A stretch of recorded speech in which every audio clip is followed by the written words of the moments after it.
facing off against the forces of Britain, France, and their ally. Remembering that back then, nearly all of the continent was time to Africa in Next, we want to look back in time to Africa in 1945, the year the Second World War ended 80 years ago. It's worth remembering that back then, nearly all of the continent was colonized by 5 European countries: Britain, France, Portugal, Spain, and Belgium. Only Egypt, Ethiopia, and Liberia were nominally independent. World War II, of course, was fought between Germany, Italy, and their allies on one side, facing off against the forces of Britain, France, and their allies. It's estimated that more than 1 million Africans served as combatants, as well as laborers and carriers in World War II for the European powers. Images of colonial troops are rare, but look at these. A Senegalese French colonial soldier, for example, who joined the Allies in North Africa being spoken to by a French officer. The image is from late 1942.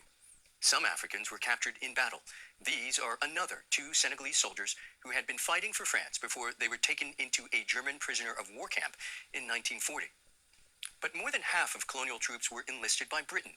The 11th East Africa Infantry Division, seen here in 1944, was made up of soldiers from the modern-day nations of Kenya, Uganda, Malawi, Tanzania, and Zimbabwe. The division fought with the British Army in Burma, now Myanmar, but more on that later. 80 years on, there are not many surviving Black African veterans, but we've tracked down a few to hear their experiences. First in South Africa, from where 80,000 recruits made up the Native Military Corps, which supported the Allies. The South African Museum of Military History in Johannesburg is one of the few places keeping their legacy alive. These soldiers served in non-combat roles, mostly in North Africa, where some of the war's biggest battles on African soil were fought. Part of that contingent was Elias Suamotse, who's now 101 years old. He spoke to DW at his home in Soweto. We got guns when we arrived there. All of us were armed. We only got 3 weeks of training with those guns. They told us we should start our work. When we arrived at the base, I suddenly felt scared.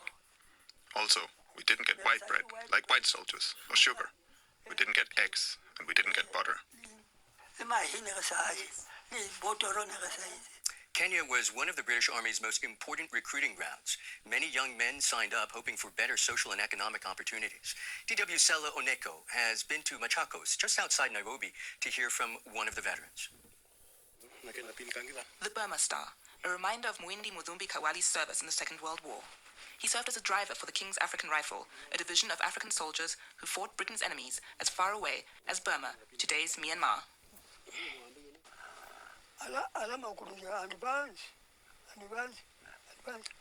The people who were giving us commands to advance and move forward, were white soldiers with a star on their shoulder. They took the soldiers to the front to fight. And if many of your people died, then we would retreat.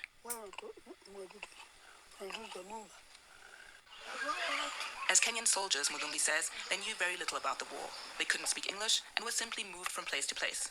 Today, he's 111 years old. He lives with his son and family. He still has his service certificate and even a metal eating bowl marked with his service number. Not 20001. They also used to write this number on a chain, which you wore around your neck. Some of the war's major battles were fought as far away as Burma, where East African soldiers faced off against the Japanese, and against Italians in Ethiopia and Somalia. It's a little-known fact in Europe. Over 98,000 Kenyans served in World War II. They served as drivers, porters, and soldiers. They fought for Britain, a country that wasn't their own and that had colonized their homeland. This memorial in the center of Nairobi honors their sacrifice, but their stories are largely unknown, and the veterans themselves have received little recognition. A year ago, Mudhumbi received another medal from Britain, and after lobbying from a Commonwealth Veterans Association, he's been receiving a small grant for upkeep for the past 2 years. But other than that, it's his souvenirs and marching songs like these that keep the memory alive.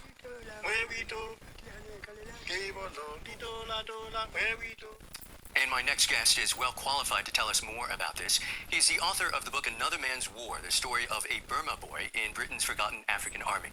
Barnaby Phillips, welcome to DW News Africa. Thank you for having me, Michael. Our pleasure. Barnaby, this is a story we don't often hear about. First, talk to me about the title, which I find striking, and I suspect will also give us a sense of why you were compelled to write the book in the first place. Well, I was always fascinated, Michael. I grew up in Kenya, in East Africa, and later I worked for the BBC in Nigeria. And I was fascinated to learn about the history of the so-called Burma Boys. That is the 100,000 or so black Africans which the British took to Burma to fight against the Japanese during the Second World War. And I'm not a military historian. I wasn't interested in brigades or battalions or how many millimeters there are in your mortars and all the rest of it. I was interested in the human element. What made these people go and fight for the British Empire? Were they compelled to do so? Did they want to do so? How did they end up in another man's war?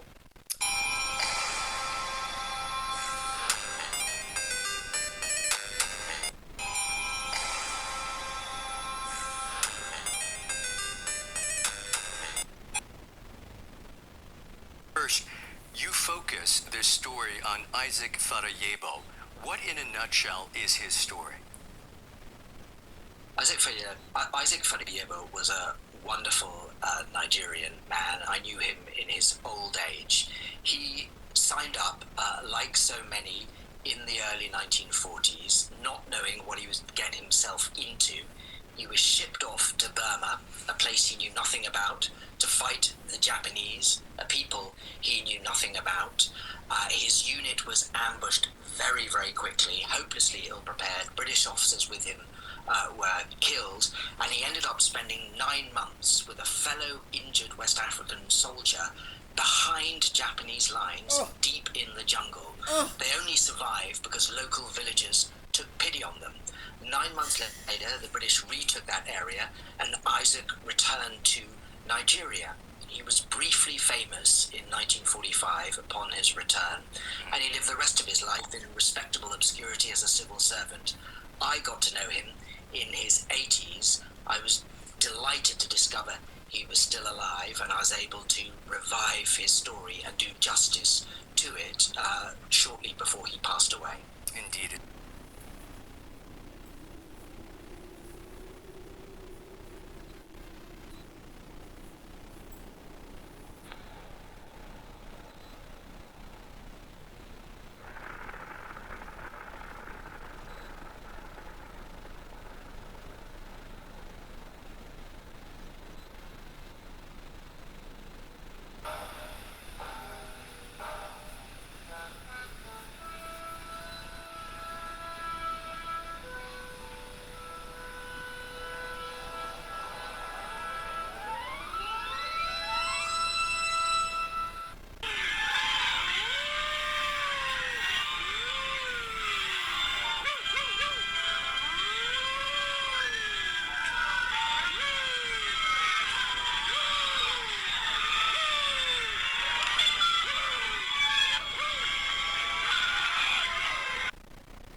President of the Honorable Mike Johnson, Speaker of the United States House of Representatives.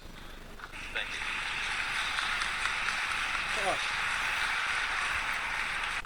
It's a beautiful spring afternoon. We're so happy to have you all, and I want to welcome my colleagues in Congress, of course, officials of the United States Army, distinguished guests. We're so happy to have you at the United States Capitol today. We are honored to be joined by over 300 descendants and family members of the 6th AAA. Yeah.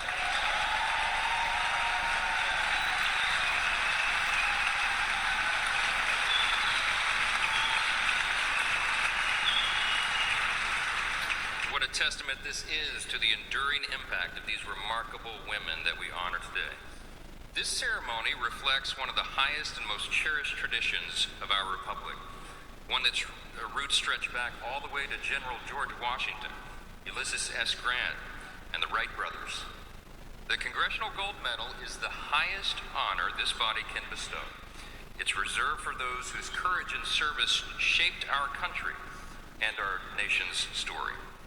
It's in this spirit that we gather to award this medal to the 6888, the Central Post Director Battalion. I knew y'all were going to correct me. It's 6,888, okay, but we call it the 6th AAA, okay?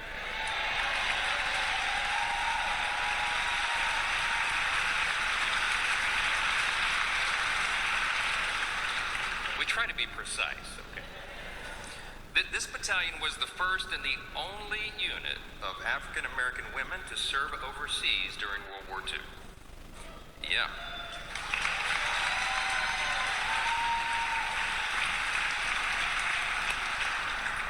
As tens of thousands of Allied forces made their final push across Europe, the mail system was stretched thin from scarce resources. It was crippling under the weight of wartime logistics. Then, just as today, letters of home were very, very important. They were lifelines that grounded the soldiers. They reminded our brave heroes of all they were fighting for that was actually waiting back at home. Morale reports during the war underscored just how important mail was to the soldier's spirit. So much so that the phrase, "no mail, low morale," became widespread. It was later adopted by the Army as the official motto of the 6th AAA. Yet, for all the importance of mail, millions of undelivered letters piled up in dark warehouses across Europe. And those letters might well have stayed there, were it not for the work of the women that we celebrate today. That's right.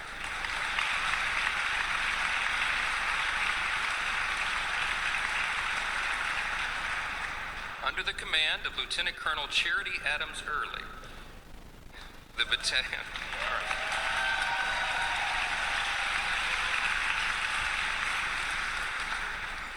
Parenthetically, I just want to note, she sounds like a Marvel hero. That name is so awesome. Charity Adams Early. The battalion deployed to England and got to work on the backlog. They worked in 3 shifts, around the clock, day in and day out, to sort through the literal mountains of mail that had accumulated. All while navigating troop movements that turned on a dime, incomplete addresses, illegible writing, and thousands of soldiers who shared the same name. Listen to this. This is just one example, okay? My name's Mike Johnson, right? At this time, I know, it's sad. At this time, Michael was the 9th most popular name, and Johnson was one of the top 5 surnames. So my staff did the math. They said, "Sir, it's pretty safe to assume that roughly 30,000 Mike Johnsons served in World War II. And that's enough to fill Fenway Park, okay? Now just imagine the challenge that these ladies had. They were trying to get the right letter to the right soldier, and that's the kind of challenge that they faced. With great ingenuity, they maintained a tracking system of 7 million ID cards to solve the issue of soldiers sharing names. They didn't have all the high-tech gadgets that we have today. They had to do it manually. Processing roughly 65,000 pieces of mail per shift, they cleared the entire backlog in no less than 3 months. That's right.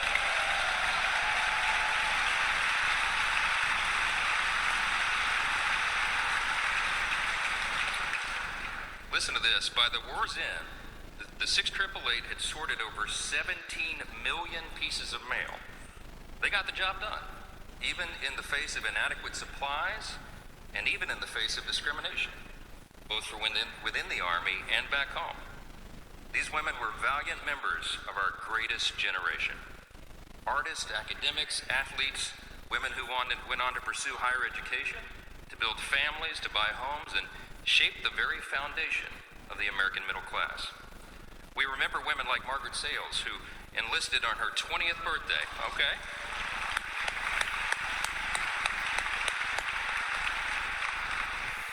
She enlisted on her 20th birthday, and she had dreams of pursuing music and teaching.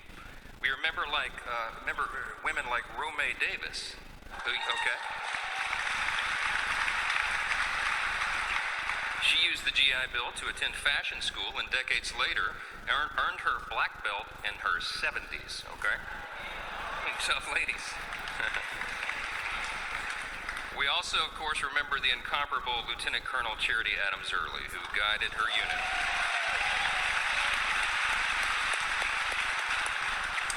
She faced all those challenges. She guided her unit with unshakable grace and resolve. And even after earning her degree in mathematics, Latin, and physics, she returned to her studies after the war, and she said this famously, quote, "After handling 885 women, any course in college would be a cinch."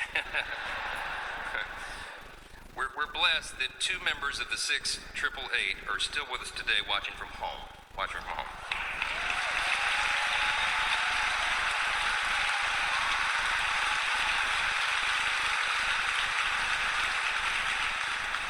They are, and we want to salute them from here in the chamber. Fannie McClendon, who hails from my home state of Louisiana. All right.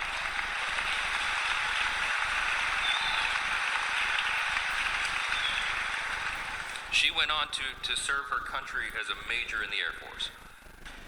That's right.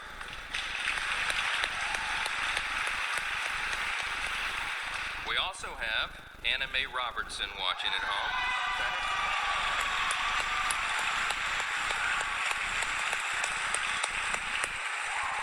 Just last month, she celebrated her 101st birthday.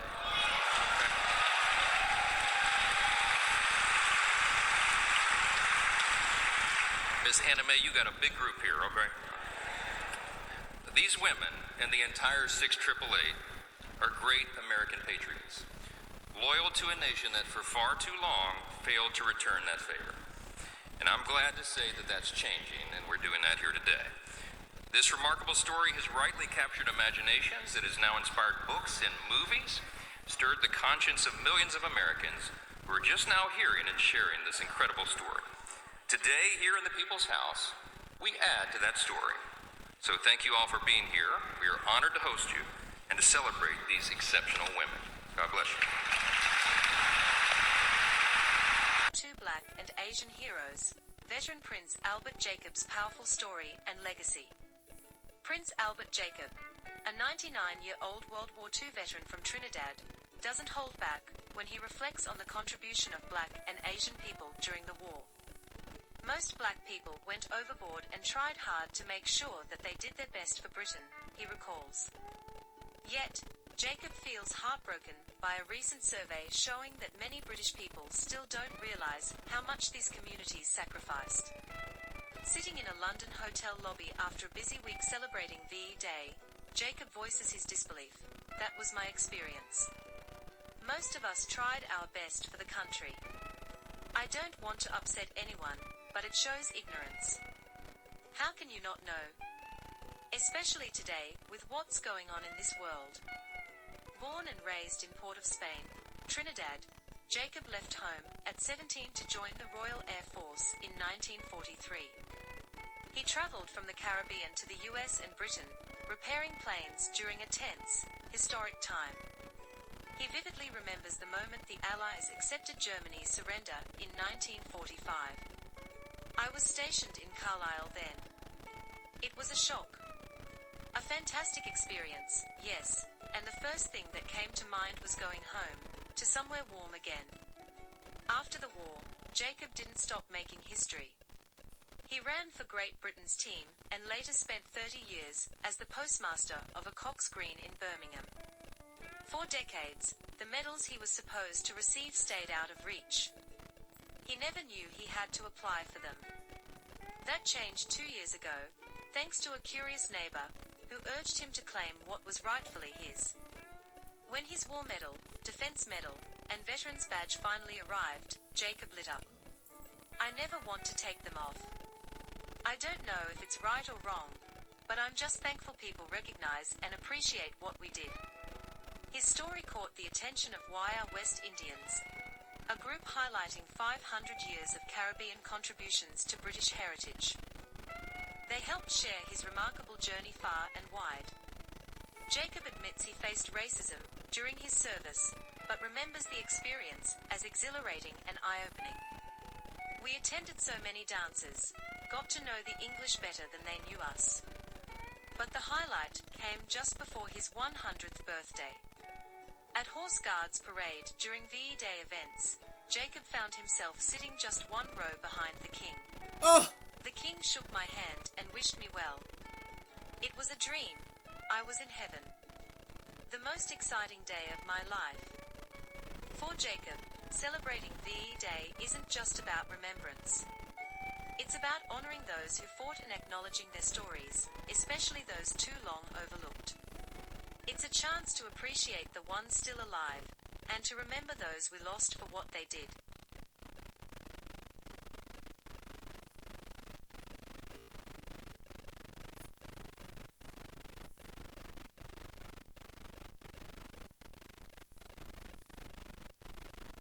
Significant contributions to both World War I and World War II, serving in various capacities despite facing widespread discrimination and segregation. Their service and sacrifices played a crucial role in the Allied efforts and challenged existing racial prejudices. World War I.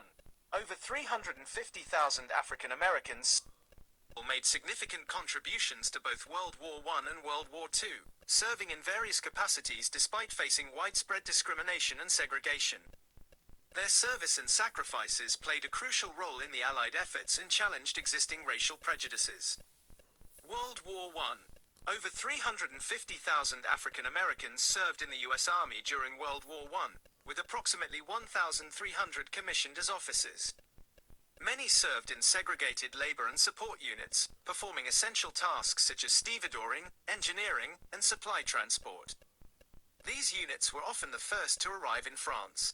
Combat units such as the 369th Infantry Regiment, known as the Harlem Hellfighters, distinguished themselves in battle under French command, earning numerous accolades, including the Croix de Guerre. They spent 191 days in the trenches, longer than any other American unit. The 92nd and 93rd Infantry Divisions were all black combat divisions that saw action during the war. Soldiers in the 92nd were known as Buffalo Soldiers. Over 100 African American doctors volunteered their services, caring for the wounded and sick in segregated units. Black men from British colonies also volunteered, with over 15,000 serving in the British West Indies Regiment. While often relegated to non-combat roles, they provided crucial labor and support. Some battalions saw frontline action in Palestine towards the end of the war. Black soldiers from African colonies were also recruited, playing a vital role in defending their territories and participating in campaigns against German forces in Africa. Over 1 million African Americans served in the U.S. Army, Navy, Marine Corps, and Army Air Forces during World War II. Initially, many were assigned to non-combat roles due to discriminatory beliefs about their capabilities. However, their contributions in logistics, transportation, like the vital Red Ball Express, and construction were essential to the war effort. Notable combat units included the Tuskegee Airmen, the 99th Pursuit Squadron and the 332nd Fighter Group, who overcame prejudice to become highly decorated pilots in Europe. The 761st Tank Battalion, an all-black unit, earned commendations for their bravery while serving with General Patton's Third Army. The 92nd and 93rd Infantry Divisions continued to serve with distinction in both the European and Pacific theaters. Black women also volunteered, with units like the Women's Army Corps, WAC, 6,888th Central Postal Directory Battalion ensuring mail delivery to troops in Europe, significantly boosting morale. The US Navy gradually integrated black sailors into combat roles, and the USS Mason became the first ship with a predominantly black crew.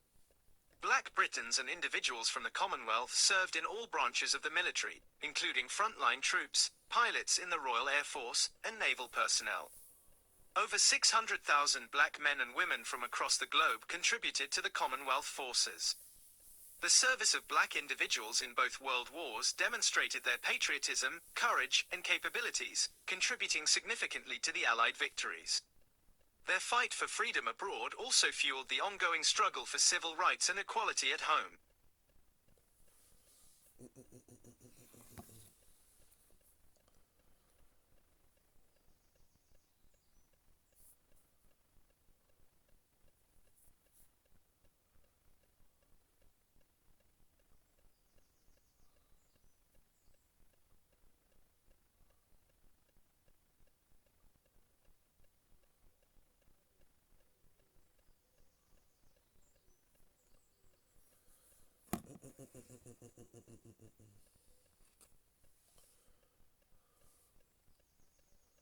You could be owed thousands if you rent from a council or housing association and your home is suffering from disrepair issues that aren't.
Get you, baby.